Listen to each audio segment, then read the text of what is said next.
Since Dragon Ball started taking itself seriously as a fighting show, there have always been androids. When Goku was a kid, all the way up to the gods, the androids have stuck around, and the creator of these androids is Dr. Gero. Over the years, he's made many versions, each with their own faults, personality, and even backstory. This is every android that he has made. And speaking of androids in Dragon Ball, that is actually the perfect segue into the amazing people over at Pixonics and the sponsors of today's video, War Robots.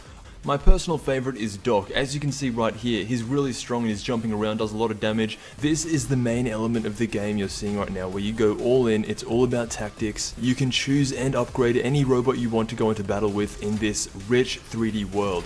Over 70 million people have downloaded this game. It is a tactical 6-on-6 multiplayer battle that relies heavily on what strategy you choose. There are dozens of robots to choose from. The game is regularly updated, so it's always improving and it's a lot of fun. So install War Robots now and get a huge starter pack of Leo Robot, 1 Kang weapon, 3 Malot weapons, 100 gold and 400,000 silver. Make sure if you download it you let me know and you join my game. We'll have some quality matches.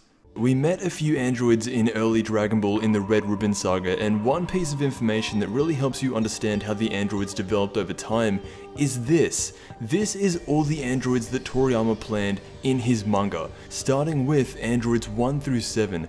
These were built purely for the Red Ribbon Army and nothing else. However, all of them had some sort of design flaw and they either weren't strong enough or they just weren't mentally there. Muscle Tower is home to the first 2 androids we see. First is Major Metallotron, who didn't have a number assigned to him, so we can assume that because Goku beat him down fairly easily, he would have been in that very early stage of androids going through 1 to 7. Now, Android 8 is interesting because he actually was very powerful. A lot more than Goku was at the time, but he had feelings. He became friends with Goku, so obviously Gero counts him as a failure, but because of what Goku did to their army, every android after 8 was designed to have the intent to kill Goku.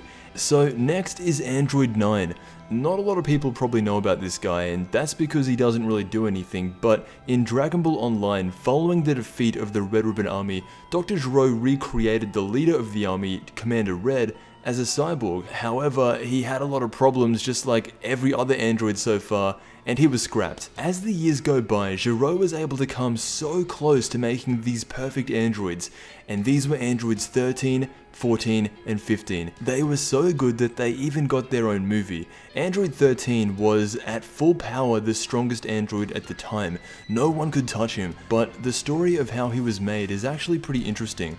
When Dr. Gero died, his computer was able to keep his work alive, and in time, that's how androids 13 through 15 were made. Android 19, no matter what you think of him, by Dr. Gero's standards, Android 19 was considered a huge success. He obeyed orders, he was strong enough to take down Goku pre-Super Saiyan. The last thing anyone was expecting was for Vegeta to transform into a Super Saiyan. If it wasn't for that, Android 19 would have been the one to take over.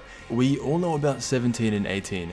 Gero had no choice but to release them due to Vegeta being so strong. Even though these were the androids that stuck around for the longest, Gero personally considered them to be failures. He put too much power into 17, and that led to him refusing orders and eventually killing him. And 18, while not as much power was placed on her, she followed a lot of what 17 did and didn't follow orders either. Gero realized this pretty quickly, and instead of just scrapping them, he made Cell, which by his standards is probably his most successful creation because it did kill Goku. Now, Android 16, his backstory is super interesting because it's not said anywhere in the show, but when Goku attacked the Red Ribbon Army back in the day, Gero's son was a soldier, and the idea is that he got killed by a stray bullet when Goku was attacking the army. So 16's foundation, his model, was based on Gero's dead son, and programmed entirely to kill Goku, which makes a lot more sense with the backstory. And honestly, it's kind of poetic when you think about it. Gero's son helped Goku's son defeat Gero's ultimate creation. Android 21 is the latest creation and is directly a part of Gero's family. She is the mother of Android 16 and the wife of Dr. Gero. 21 never appeared in the series, only in the games, and is still fairly new, but that is the entire family of androids created by Dr. Gero. The only ones still around today are 17 and 18.